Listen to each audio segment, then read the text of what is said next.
अस्सलाम वालेकुम नाज़रीन, क्या हाल है। मैं उम्मीद करता हूँ हम लोग खैर आफियत से होंगे। आप लोगों की आफियत खैर मतलूब है। नाज़रीन, मैं आपका host summer Gondal, food scientist and nutritionist.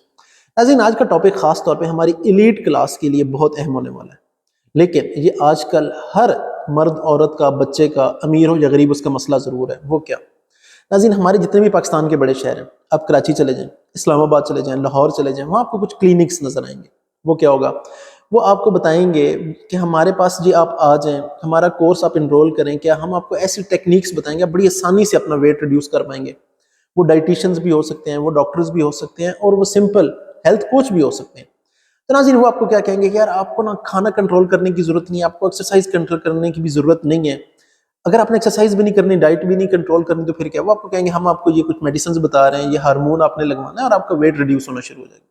तो नाज़रीन, वो हार्मोन क्या है, वो उस हार्मोन का नाम है GLP-1, ग्लूकागॉन लाइक पेप्टाइड 1 इसका नाम है। यह आपको वेट लूजिंग सप्लीमेंट्स के नाम पे बहुत महंगे दामों बेचेंगे। तो नाज़रीन, इसकी कॉस्ट कितनी है मैं आपको बता देता हूँ। ये तकरीबन, अगर इसकी 1 महीने की डोजेज हों, तो वो ऑन एवरेज जो मैं आपको बता रहा हूँ 1.5 लाख से 3 लाख के बीच में। ठीक है, ये मैंने साथ अटैच कर दिया, आप खुद भी देख सकते हैं। US डॉलर में इसका रेट है। तो नाज़रीन, ज़रूरी है कि आप इतना महंगा हार्मोन लगवाएं? नहीं। पहली तो बात है, मैं इस तरह की कोई भी एक्सटर्नल मेडिकेशन वजन कम करने के लिए, मैं तो उसे पॉजिटिव समझता ही नहीं कि आपको बिला वजह इस तरह मेडिसिन पे नहीं जाना चाहिए।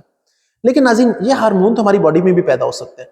किस तरह पैदा हो सकते हैं? बहुत आसानी से। ये करता क्या है नाज़रीन, जर्नली वो खुराकें जिनमें प्रोटीन ज़्यादा हो, फाइबर ज़्यादा हो, हेल्दी फैट्स ज़्यादा हो, वो इस चीज़ को फैसिलिटेट करते हैं, GLP-1 की रिलीज को। लेकिन ज़रूरी नहीं है, बहुत इंपॉर्टेंट बात है। तो नाज़रीन, फिर हम क्या कर सकते हैं? ये करता क्या है नाज़रीन, सबसे पहले तो आपका जो ब्लड ग्लूकोज लेवल है ना, ये उसे रेगुलेट करते हैं, यानी कि आपको ग्लूकोज स्पाइक नहीं आने देगा। दूसरा, आपको फीलिंग ऑफ फुलनेस देता है, आपको लगता है पेट भरा हुआ है। अगर आपको पेट भरा हुआ लगेगा तो आप खाना नहीं खाएंगे, खाना नहीं खाएंगे तो वजन कम होगा। इसके अलावा क्या करते हैं, आपके हाजमे को स्लो डाउन करते हैं। अगर पहला खाना हजम ही नहीं हुआ होगा तो आप ऊपर से खाना खाएंगे किधर। और आखिरी क्या है, ये आपकी इंसुलिन सेंसिटिविटी को भी इंक्रीज करता है। ठीक है, जिससे क्या होता है कि ब्लड ग्लूकोज जो है वो हमारे खुलियों में आसानी से जा पाता है। ये बात क्लियर हो गई। तो नाज़रीन, किन किन चीज़ों में मौजूद होते हैं बहुत आसानी से, ईजिली? सबसे पहले नाज़रीन, अंडा। अगर आप अंडे को रेगुलर डाइट का हिस्सा बनाते हैं तो वो भी क्या करते हैं, ये इस चीज़ के जो अंडा है ना, इसके जो हेल्दी फैट्स हैं, इस चीज़ को स्टिमुलेट करते हैं कि GLP-1 रिलीज हो। पहली चीज़ आ गई। दूसरे नंबर पे मैं आपको बताता हूँ सबसे आसान चीज़ क्या है।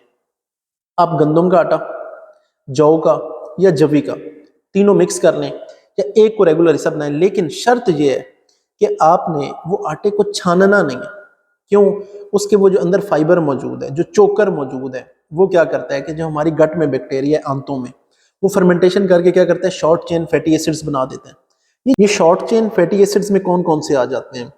एसिटेट आ जाता है, ब्यूटारेट आ जाता है, प्रोपियोनेट आ जाता है। जो शॉर्ट चेन फैटी एसिड्स बनते हैं, ये क्या करते हैं, ये इस चीज को स्टिमुलेट करते हैं कि GLP-1 ज्यादा से ज्यादा रिलीज होना शुरू हो जाए। तो आप क्या कर सकते हैं, बहुत इजी, मैंने आपको बताया। आप जौ की रोटी यूज कर सकते हैं, जवी की रोटी यूज कर सकते हैं, गंदम की रोटी यूज कर सकते हैं, तीनों मिक्स भी कर सकते हैं, या चोकर आप वैसे भी डाइट के अंदर ऐड कर सकते हैं।